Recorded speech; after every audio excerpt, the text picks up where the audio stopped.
here's what happens to me once in a while. I do an interview, and I start loosening the brain cells and the memories. And a day or two after I do an interview, someone writes back to me and says, "I remembered five other things," which is what you did. Yeah, it's more like 10 or 15 other Excellent. things. So we're here for part two. I have no new questions, so I'm just going to sit back and enjoy your stories. Okay, great. I don't know. You've talked to a bunch of people, and I haven't checked all your list of interviewees, but I don't know. Did you ever hear the story about the towel designers from one of the Activision I folks? don't think so. No. Okay. Just it's a fairly infamous story, but and I have no direct knowledge of it. I only heard about it after the fact. Um, Ray Kassar, who was the CEO of Atari, actually originally came from Burlington Mills. So he was the CEO, I guess, of a um, fabric and clothing company. Right. Yeah. Um, the story that was circulating around at the time was that the people who eventually left to form Activision went to Ray and basically said, we want royalties for the 2600 games that we're developing. And Ray was outraged, and I gather one of the main insults that he hurled at him for even daring to suggest that they should be getting money beyond their salary was that they were nothing but towel designers, and he could hire people off the street to do their jobs. Right. So he was not going to give them one more cent basically. And that was, I think, from the stories anyway, that was kind of what ultimately led them to leave Atari and form Activision. Um, there was kind of a follow-on to that, and it has to do actually with the T-shirt that I'm wearing that I'll give you a better view of in a sec. It's the high strung prima donna shirt, isn't Yes. it? You've heard about the high-strung prima donna I have. shirt. Okay. Um, Ray Kassar then at some point, I think in very late 1979 or very early 1980, did an interview with, I believe, Compute Magazine, which was an Atari magazine at the time. And um, they asked him a question about, dealing with game developers. And so the story goes, and so the quote in the magazine was something along the lines of, well, in some ways they are just a bunch of high-strung, highly paid prima donnas, but, and it really doesn't matter at that point what the but is. Right. You've Yeah. already basically, dug yourself a hole. Um, so in response to that, a graphics artist and tech writer at Atari named Carlina Ott designed this T-shirt, and I don't know if you have pictures of it or video of it. I think I've seen it around, but certainly please show it to us. Okay, so Yeah. I will tilt the screen down, Just another high strung prima donna from Atari. and the back Nice. is even more amusing. Uh huh. And you'll have to tell me if I positioned okay, Sure. because I can't see me. Sure. Sure.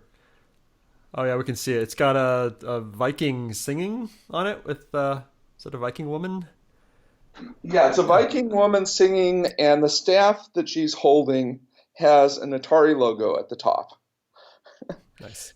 So Carlina actually, designed the shirt, and I think she was selling them to people for $10.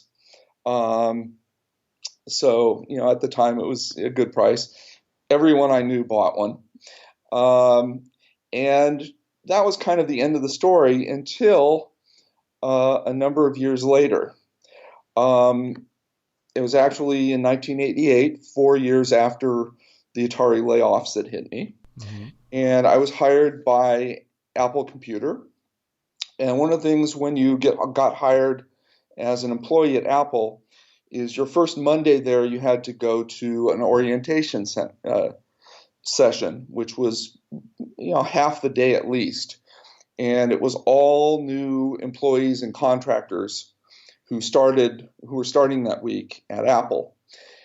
And, I sit down and look at the person next to me, and it's kind of a familiar face. And she kind of looked at me and thought I looked familiar. And so we kind of, okay, where do we know each other? Did you go, what school did you go from, go to? And it turns out it was Carlina. And we happened to start at Apple on the same day. Wow. Happened to choose seats right next to each other in the orientation room with 20 people in it or something like that. And she said, "Oh, you might know me because of the high-strung prima donna shirt." And I'm like, "Oh yeah, my shirt is getting so faded and kind of stained and ratty and stuff." It's like, well, actually somewhere in my garage, I think I have a box of ones. They're all extra larges though, and I was like, perfect, that's my size. And so I think within a week, she had sold me another shirt or given me another shirt. So this is actually the better of the two. Nice. The other one, the lettering is considerably more faded. But anyway, I managed to get two of them. One thing that I kind of remembered when I refreshed my memory after our last talk, you asked me what our development environment was for home computer games, and yeah. I said, oh, yeah, we did them on Atari 800s. Yes and no. I started to remember because I actually have a printout somewhere that was done from a mainframe. And so I started thinking about it. And actually, I think when I started there, we were doing our development on PDP-11s. The DEC PDP-11 was kind of one of the workhorse mainframes of the time. And I think originally there were 7 of them. And it may have been for all the divisions, I can't remember. I do know, though, that we eventually got an 8th one. And the reason that I know this is the original 7 were named after the 7 dwarfs, sure. Snow White and 7 Dwarfs. Mm-hmm. And then we got an 8th one. And obviously that becomes an issue with naming. Probably wouldn't name it this in this era, but back then, the 8th one was Sleazy. Sure. And I think actually that may have been the one that I used. And then eventually we actually shifted to using a brand new mainframe called the Data General Eclipse. And I think it replaced all the PDP-11s eventually, single mainframe. And that actually is a fairly famous mainframe. The making of it was documented in a Pulitzer Prize-winning book by Tracy Kidder called The Soul of a New Machine, sure. Which is really good.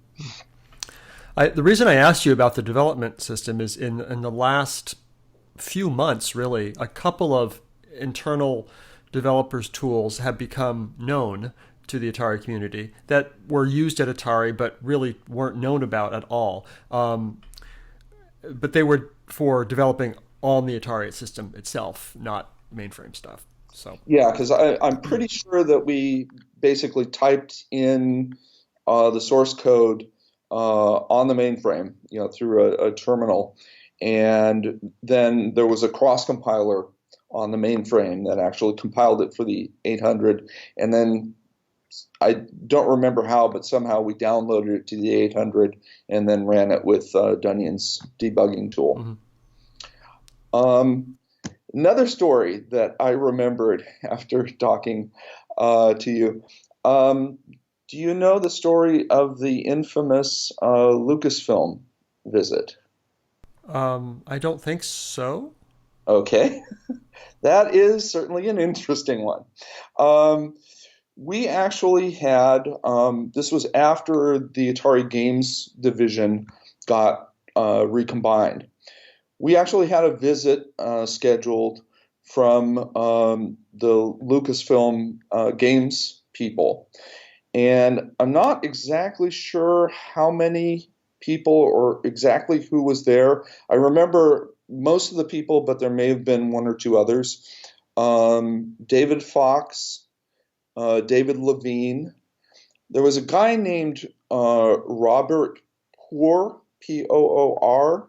And the reason why he stuck out in my head, I've never seen him since. Fox and Levine, I have. But Robert told me that he actually, I guess he was working part of his time for Industrial Light and Magic, which is Lucasfilm's um, special effects division. Sure. And he told me that his retina was actually featured in, I think, Star Trek: The Motion Picture, where they had a scene where they scanned Kirk's retina, I think, and it was actually Robert's. Um, then I think maybe there was one other person there, and it might have been Peter Langston, who was another Lucasfilm person. Mm-hmm. So they came down from, at the time, Santa Rosa, I think it was, to Milpitas to show off a couple of their games that they had been working on. And that Atari was kind of in talks with them to distribute when the games were done.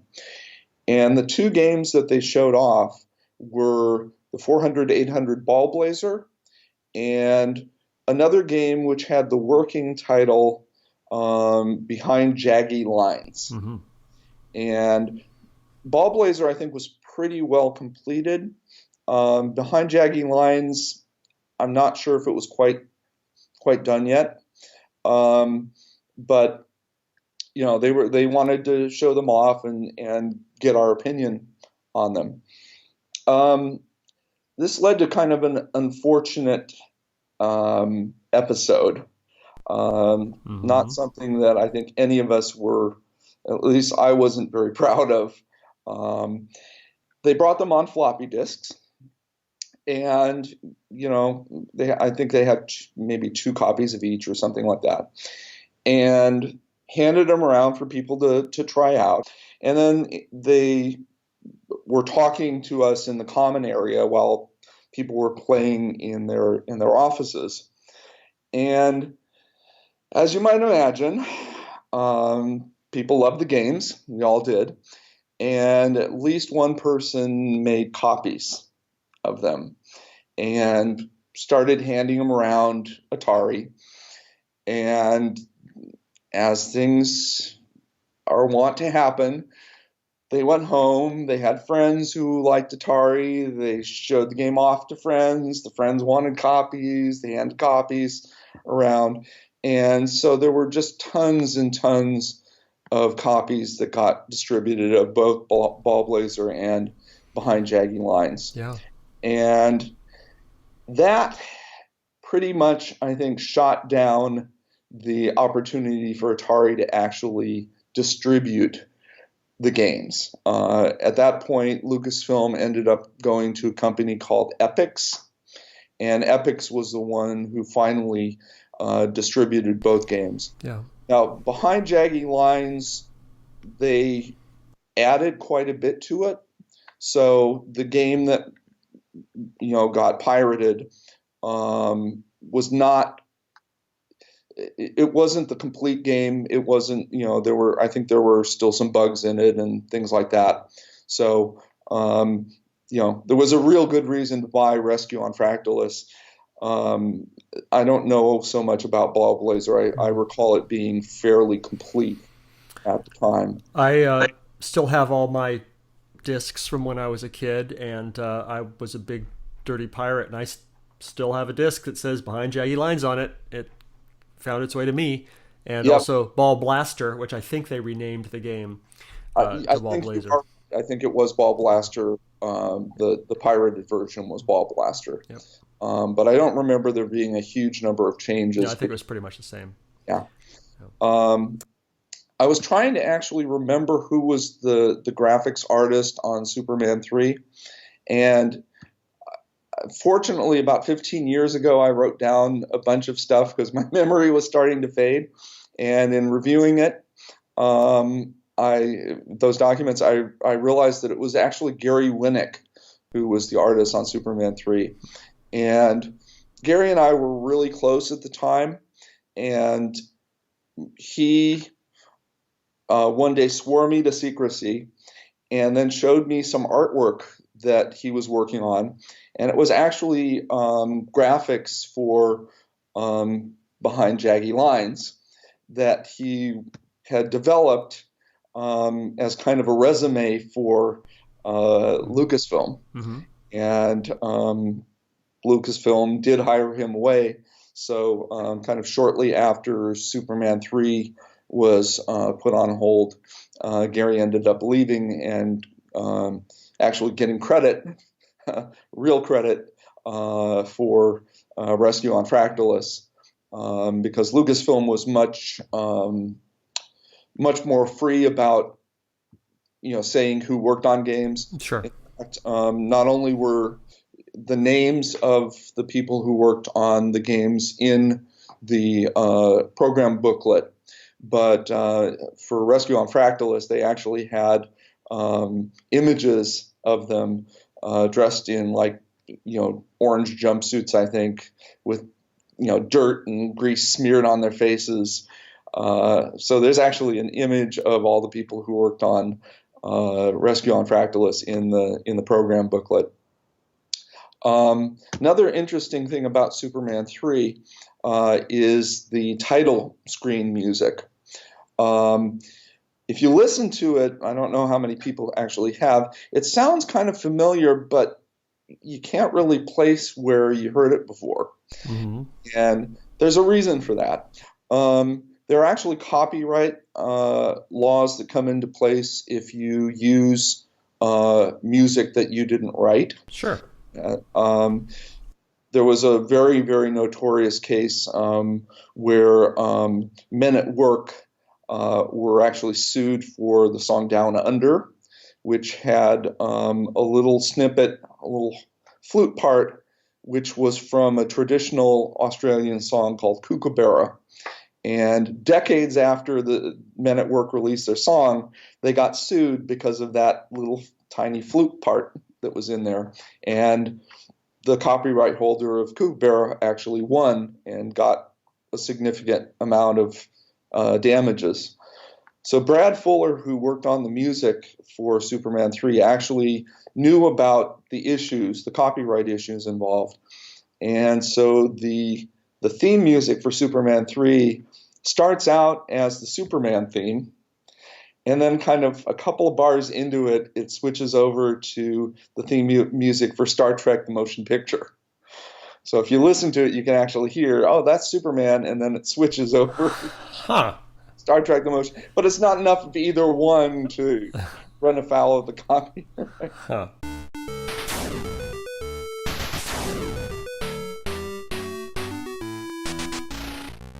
I talked a little bit last time about Worms of Doom from Outer Space, which Yes. was the original game that Drew Lucy and I were working on between projects. And one of the things, fortunately, that I wrote down 15 years ago was kind of the story about how Drew kind of was working on the grid, which was basically the Ball Blazer kind of grid, which he was planning to use something similar for Worms of Doom from Outer Space. So since we actually had copies of Ball Blaster, Drew was able to disassemble the code. Because he was really interested in figuring out how did they get things to go so fast. Everyone kind of knew a little bit about how things were happening, but it was just so fast, and no one could figure out how the 400 and 800 could draw things that fast. So Drew disassembled the code and then really worried that there was something actually wrong, either with the disassembly or his interpretation of the code, because it was just so strange. So if you're copying a large amount of memory, generally what you'll do is you'll set up on the 6502, you'll set up an index register, start it at 0, say, and then you'll do a load at a specific address using that index register, and then a store using the same index register, and so forth. Yeah. So you basically have, load store, a compare, and then a branch back up in load store, branch, and compare branch, and you just execute that tight loop however many times you need to do it, 100 times or whatever. That's the way that you would typically do something like copying large amounts of memory. Well, Ball Blazer didn't do that. It did something that was really strange. So when drawing the grid, what happened was, well, at the start of the game, basically, they wrote into memory something like, several hundred, maybe even close to 1,000 load absolute, store absolute. No indexing, just load store, load store, load store, load store, load store, load store. Hundreds and hundreds and hundreds and hundreds of times in a row. Huh. Then what they did is, when they were drawing the screen, deciding how to draw the screen, what they did is they figured out the first load that they needed to execute and the last load and store that they needed to execute. They temporarily wrote a jump instruction after the last load store, and then they jumped to the first one. Self-modifying code. Nice. Self-modifying code. Yes. So you save, by not doing the indexing, you save a cycle or two for each instruction. And then by not doing the compare and the branch at the end, you save like 5 cycles. So they were saving 6 or 7, somewhere around 7 cycles maybe per load and store. But you had this huge chunk of memory that was just devoted to, all it had were 2 instructions with the address being the only thing that changed. Wow. And of course, when they jumped back, the first thing they did was write the load instruction that actually belonged there back over the jump instruction.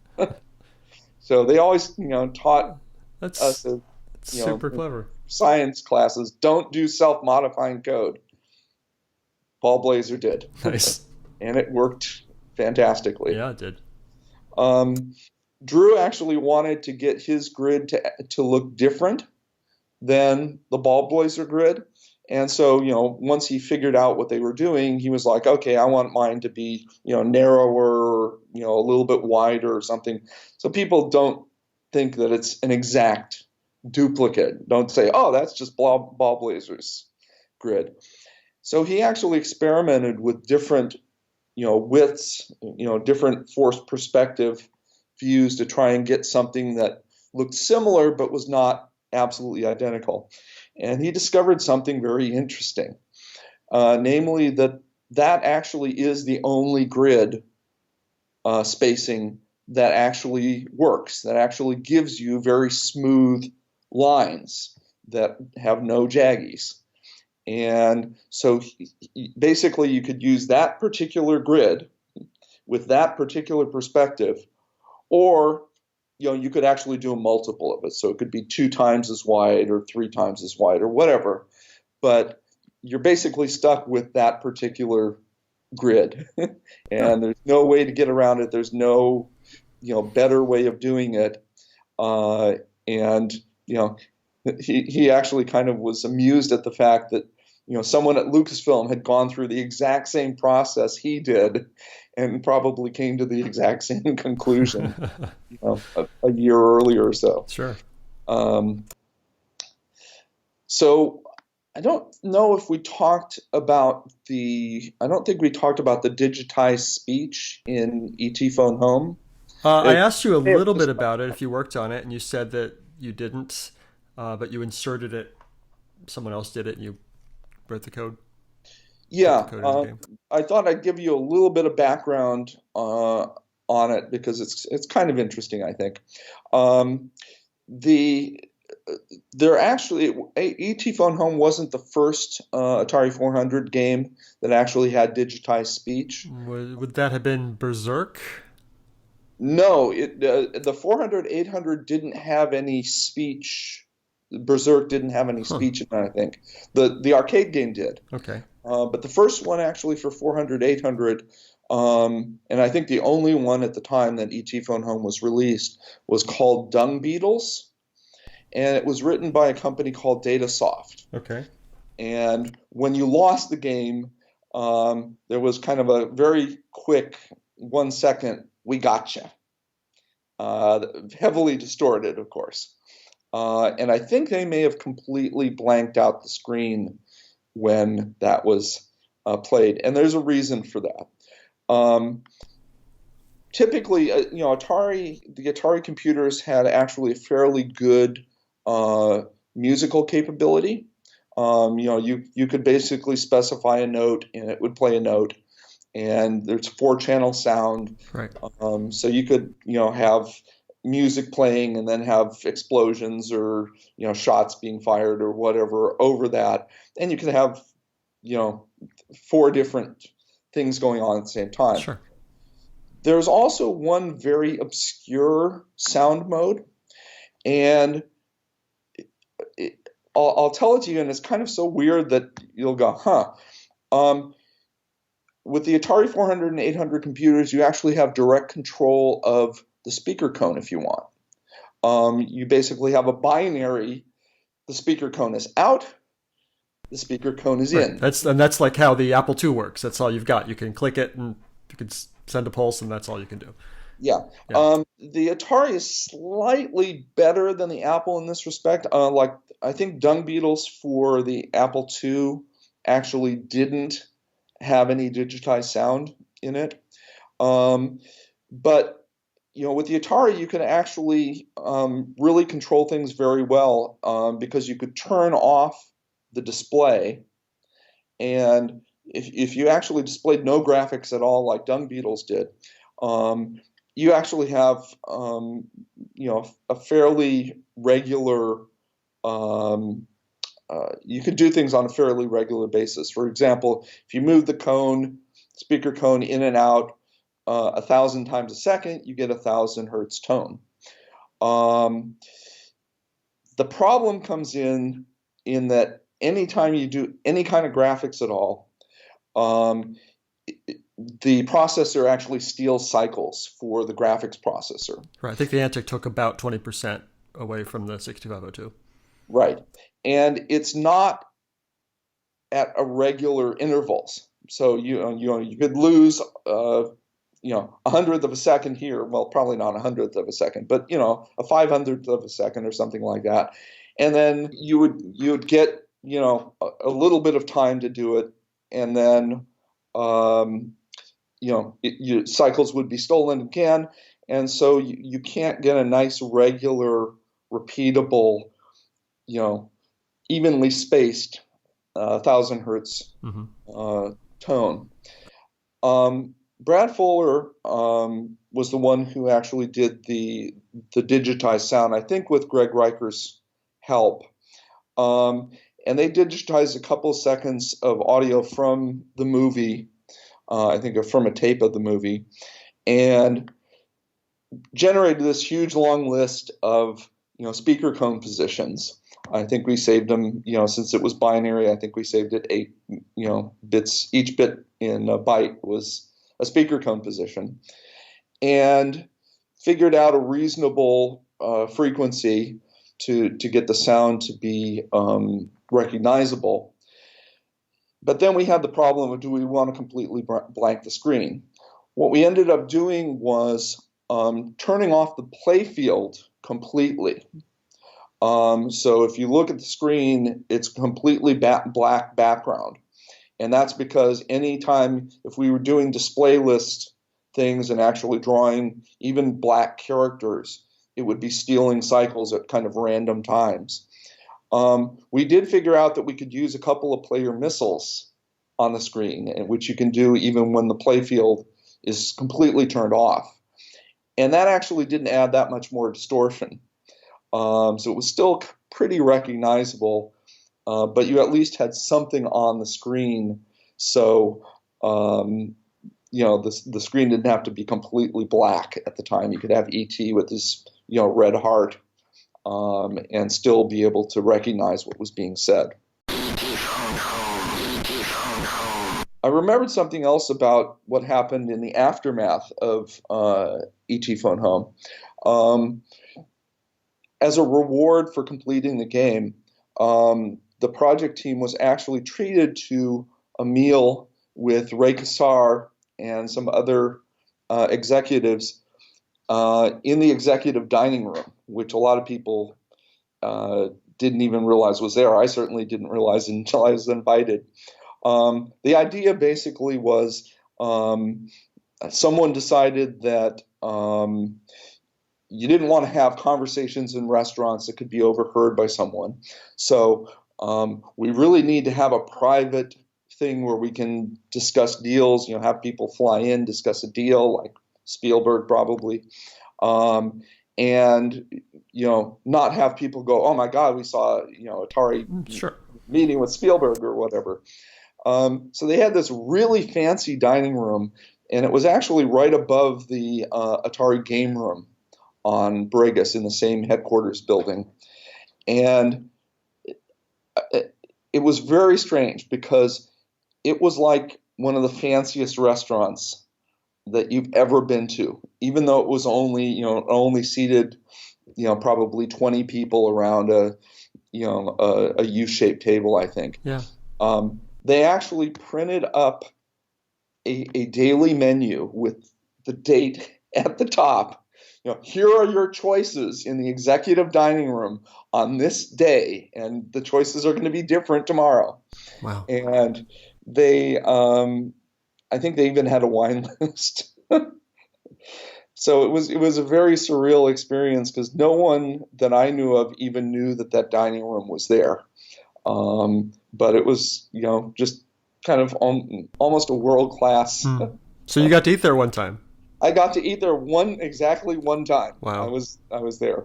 And, the unfortunate thing is, I think after they handed us the menus and we looked and picked something, they took them away. So I don't have a copy of the menu, but, it's not like they were going to reuse it because it was for that day. Well, so what'd you have? Do you remember? I have no idea, but it was something fancy. It was probably a steak or a seafood dish. Sure. But it was, high class all the way. Nice.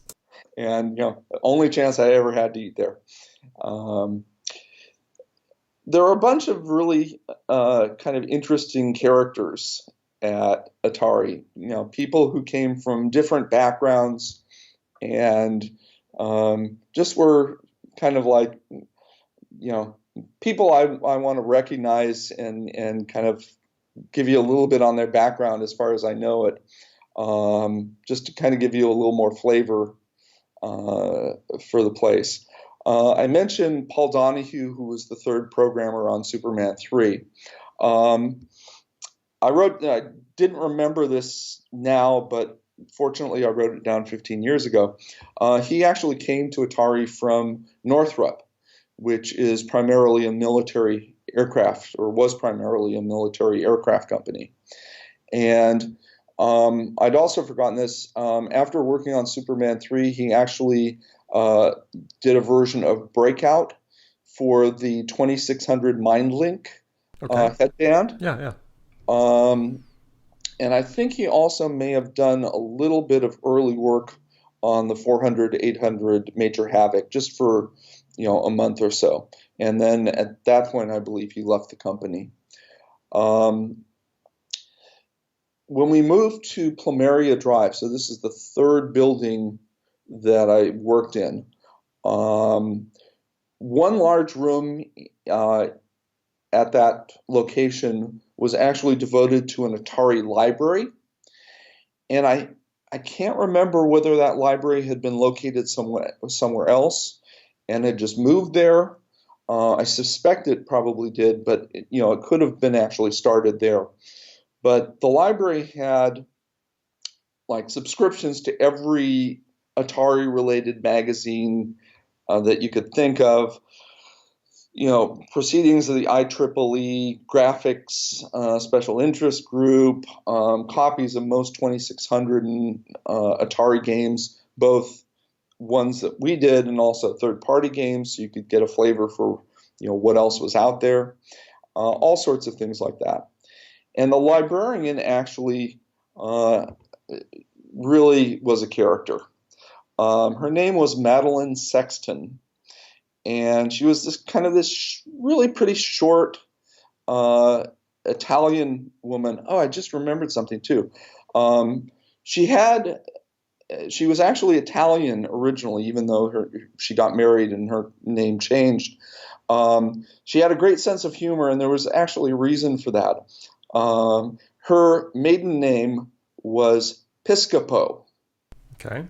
So it was Madeline Piscopo. Okay. And she was actually, I believe, Joe Piscopo of Saturday Night Live's aunt. She, I think, came to Atari from Hewlett-Packard, where she ran their corporate library. And the thing I remember most about her is she would sometimes go out in the hallway and just yell, mad sex in the hallway. Yeah, it was a different era. Sure. You couldn't do that nowadays anywhere that I know of. But unfortunately, like a number of people I know, or I knew then, like Jim Dunyan and Paul Metz as well, she's no longer with us. I remember seeing her obituary many years ago. Another person that we touched on very briefly, and you talked, I think he came up in Lane Winter's interview, was Harry Brown. Harry, I think, and I shared an office in Plumeria, and he had a very interesting background. Before coming to Atari, for several years, he was actually a professional golf caddy on the LPGA Tour. He was the caddy for one of the best female golfers in the world at the time, Sally Little.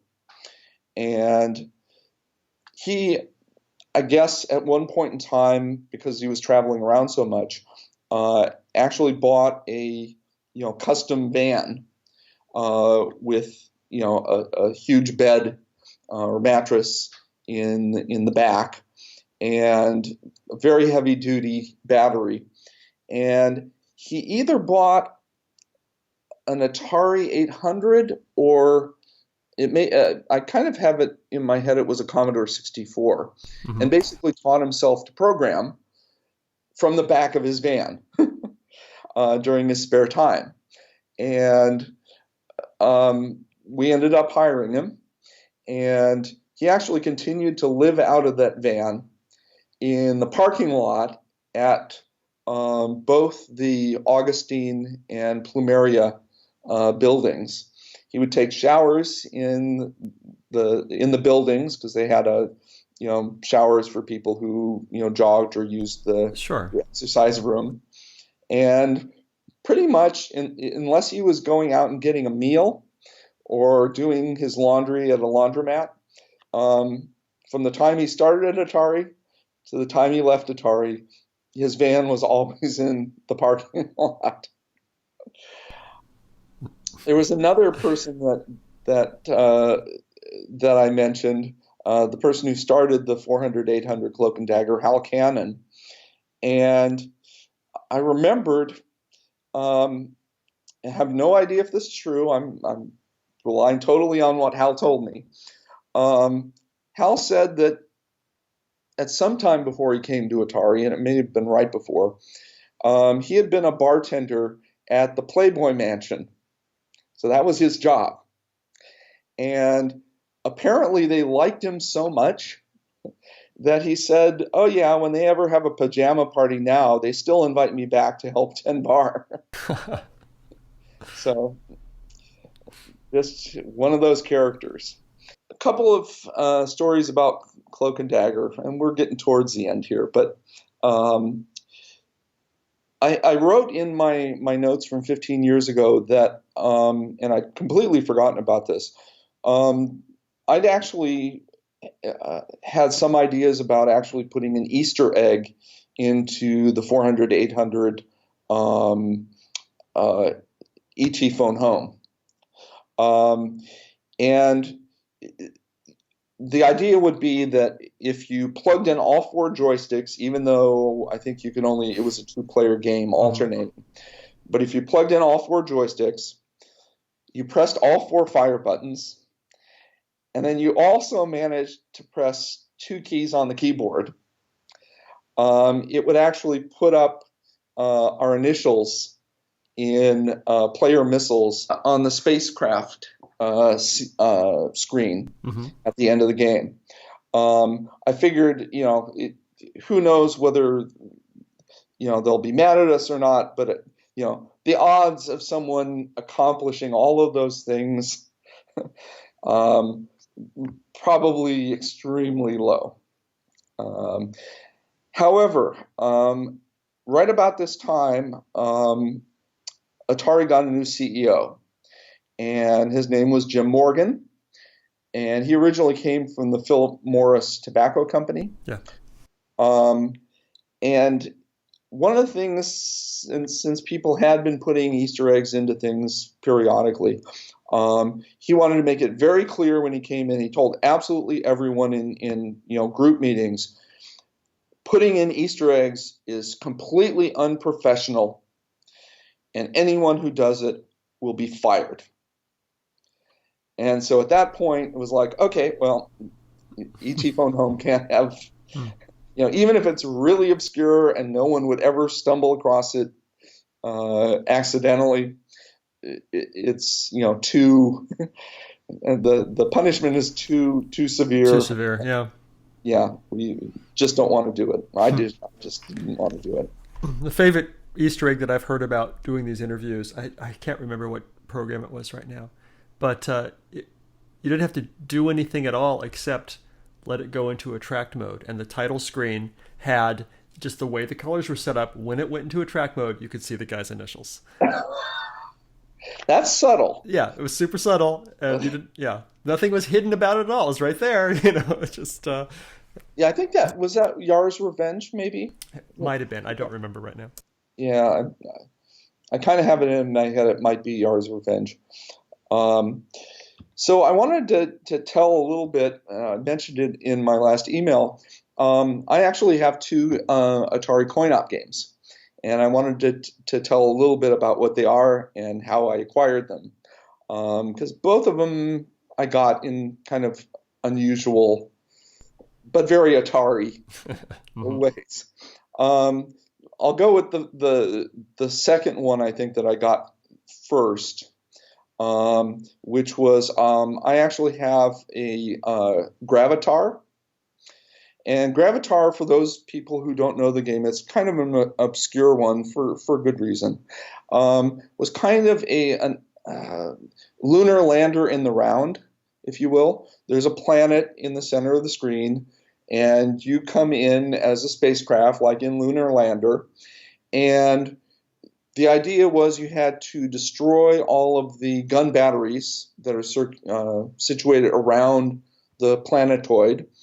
And there were fuel dumps, there were extra lives and stuff like that. And the planetoid was not just round, it actually had caverns that you had to, work your way in. But you're always being pulled towards the center of the planetoid. So you had to basically, like in Lunar Lander, fire off your retro rocket to try and, stay, keep yourself from crashing Sure. into the surface.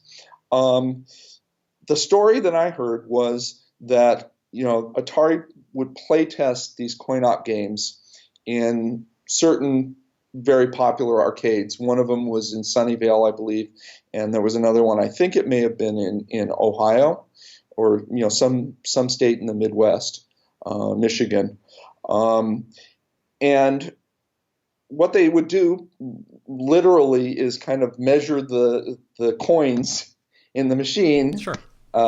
After putting the prototype in there for a week or two, and you'd leave it in for a few weeks and kind of see whether things tapered off, and they would literally, people voted with their quarters, and then Atari would go, we have a hit here, or we have a game that's not going to do so well, and they use that when determining, among other things, production runs. There's a problem though.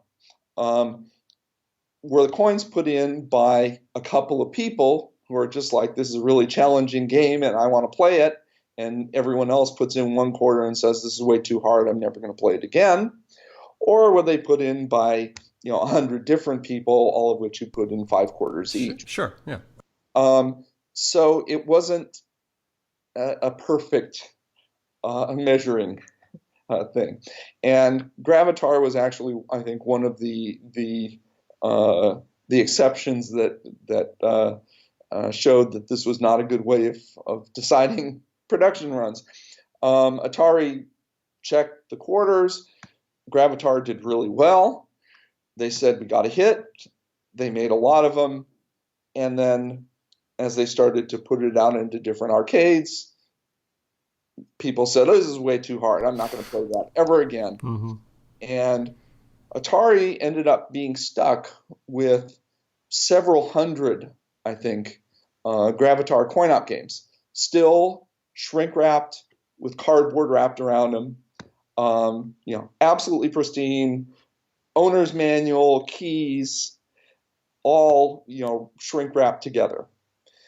And for the first and only time that I know of, they said, okay, what we're going to do is, and they announced this to the entire company, if you want a Gravatar arcade game, we're not going to provide any transportation. You need to haul it away yourself, but we will sell them to employees on, I think, this one day, or until they run out, $200 a piece plus sales tax, which was $13. Right. So for you give us a check for $213, and you can have a brand new coin-op game. All you have to do is take it away. So Drew, Lucy, and I talked about it. And he's like, I'd really like one. And I was like, God, $200. The parts are probably $600-700. I would like one too. He's like, well, I have a pickup truck. Will you help me load both of them? We'll take one. We'll take it to my apartment. We'll take one. We'll take it to your townhouse, and we'll each have one of these Gravatar coin-op games. And so that's what we did. We made 2 trips, one Gravatar game each trip, and wheeled them into our places over door jams and up steps and the whole thing. And so we each ended up with a Gravatar, Nice. brand new. You still have yours? I still have it. Nice. I haven't actually turned on either of the games in quite a while. So one of the things I need to do is actually find someone who actually can take a look at it and make sure that when I power it on, it's not going to short out, or Yeah. there are batteries that have Check the capacitors and things like that. exactly. Yeah. Exactly. So, The before you go on, the Easter egg I was thinking of was Alan Murphy was the graphic guy on Countermeasure, and he's the guy who snuck it. I think that was one of the very late games. I know the name. I know the name. Yeah. Anyway, I just sent you the image, and if you look at one of the bones of the crossbones, you can see his initials stuck in there. Yeah. That's the things people did to sneak Easter eggs in there. The other arcade game I also acquired in a very interesting way, and it was actually kind of more personal to me, as you might imagine, and that was I actually own one of the, I believe, 25 Cloak and Dagger games prototypes ever produced. It has had a couple of interesting features. The prototypes actually were, I can't remember what game cabinet was originally used, but the prototypes actually had stereo sound. The released game only had mono sound. And mine actually has, and you're going to love this, an Agent X marquee. Oh, nice. And not only does it have an Agent X marquee, it's actually the one that was original to that particular game. I think there's one other person that I've heard of that actually has a Cloak and Dagger prototype with an Agent X marquee. But as I recall, he actually acquired his Agent X marquee and mated the two of them. The original one, I guess, had been lost or replaced with the Cloak and Dagger marquee. But the way I acquired it is kind of fun. Atari, when the games division merged together in late '83, I think it was, they had a fund that they used for beer and donuts. Shows you what the important things were to yeah. It's hard to argue with any of that. Yeah. They had an office that had a brewmaster, a wheeled keg, refrigerated keg. That on Fridays they would, open up the office. I think Steve Bristow typically would open up the office and wheel it out, and people had beer. And then I don't remember the donuts so much, but I guess periodically, maybe every Monday, they had donuts or something like that. And the way they actually replenished the beer and donuts fund was, let's say that you were working on a 2600 game or home computer game, a copy of a coin-op game, Pac-Man, for example, or whatever. So they would typically acquire a Pac-Man. And then, you would use it while you were developing the game, and then afterwards it would either go into the game room in the coin-op or the Atari Games division building, or if they decided it was surplus and they wanted to get rid of it, they would actually periodically have an auction, and there would be 10, 20 different coin-op games that were no longer needed for things like conversions, and there was an auction and people would bid on them. And so I talked to my wife about it because she absolutely loved Cloak and Dagger. I said, there's going to be a prototype Cloak and Dagger up. It's the real game. It has the real ROMs. It just was originally done as a prototype. And she's like, I would love to have it. How much do you think it's going to go for? I have no idea. I've never been to one of these auctions before. Who knows? How high do you want me to go? And we picked a price, and I started bidding on it, and it went past that price. And I decided, people are dropping out, so there's, not too many people, maybe one or two people bidding on it. Yeah. I figure if I go a little bit higher, then maybe I can get it. And so the limit that we set was $300, and I got it for $360.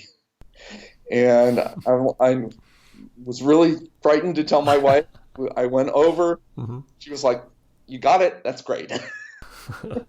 Nice. So I have one of the original 25, I think, prototype Agent X Cloak and Dagger games. and they're both sitting in my garage. Uh-huh.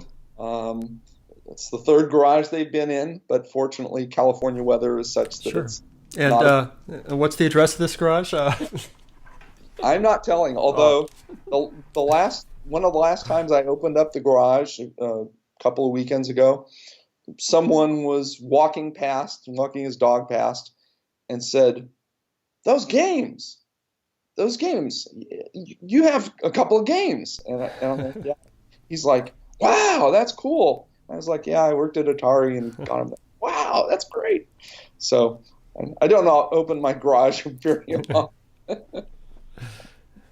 I have nice. one final story, Yeah. also Cloak and Dagger related, Yeah. and you will be surprised initially that I can tell you to the day when this happened. Um, and it's not because I'm so damn proud of myself or anything, but it actually was a faithful day.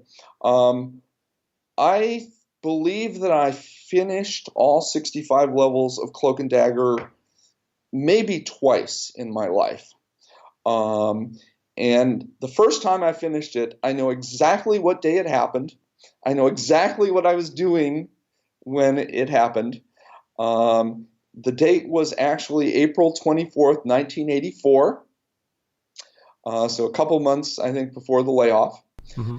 And I know exactly where I was because, well, let me tell you a little bit about what was special about this particular game. Cloak and Dagger and probably a lot of coin-op games have different, quite a few different options internally. So you can get to like a test menu Sure. and Dip play switches for difficulty levels and that sort of thing. difficulty levels, Hmm. how many lives you get, when the extra lives happen, what points and stuff. There's another thing that probably is fairly common, but Cloak and Dagger was the first game that I knew of that had it. Rusty Daw actually put in there a feature where you could set something that would, every time you press the fire button, it would freeze the game the first time you press it, and then the second time you press it, it would fire and continue the game. So if you wanted to, I'm sure he used it for things like debugging. So if you thought,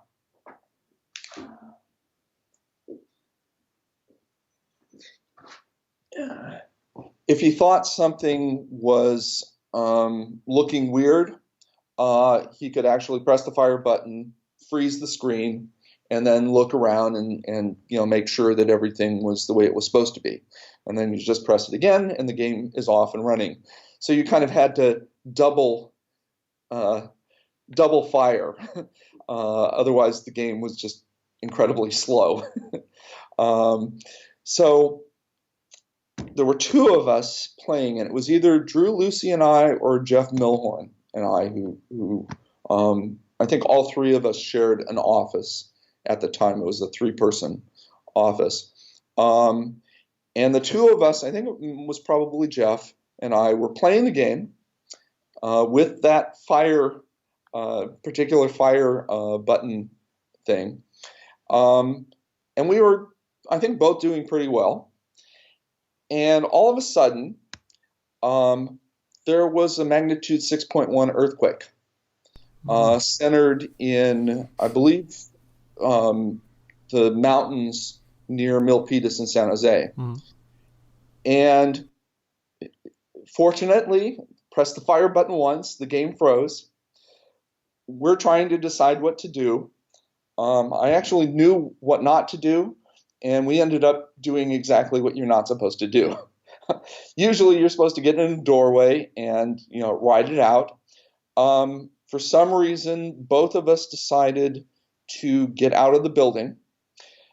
The building, we actually were towards the front of the building, and kind of just out, probably 10 feet away from where the arcade game was, there was a stairway, and it was kind of open steps uh, down to the lobby. And it was a two-story glass lobby. You can see where This this is is going. not good. Yeah, okay. Keep Ran going. down the steps, ran down these, kind of open stairs, Yeah. out the front door of this two-story glass, lobby. And actually, we could actually see the ripples coming, from the mountains. And the cars, of course, were going back and forth on their